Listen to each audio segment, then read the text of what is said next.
Jesus told them another parable. The kingdom of heaven is like a man who sowed good seed in his field.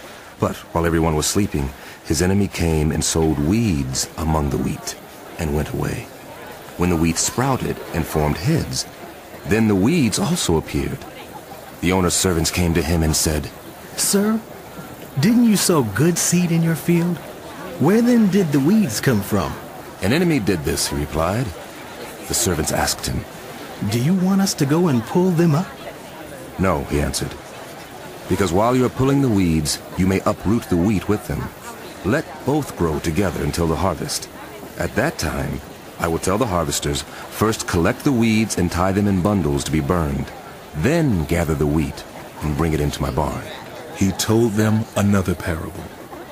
The kingdom of heaven is like a mustard seed, which a man took and planted in his field.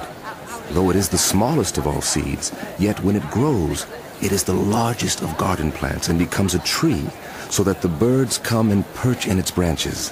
He told them still another parable. The kingdom of heaven is like yeast that a woman took and mixed into about 60 pounds of flour until it worked all through the dough. Jesus spoke all these things to the crowd in parables. He did not say anything to them without using a parable. So was fulfilled what was spoken through the prophet. "I will open my mouth in parables.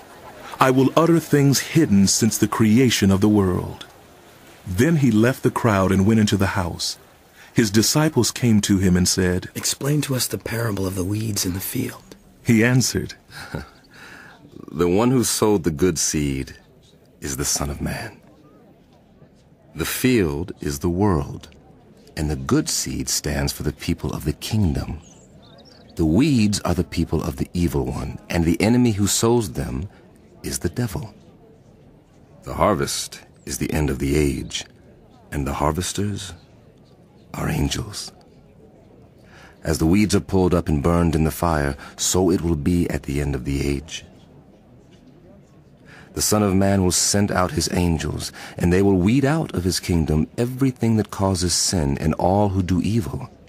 They will throw them into the blazing furnace, where there will be weeping and gnashing of teeth. Then the righteous will shine like the sun in the kingdom of their Father. Whoever has ears, let them hear.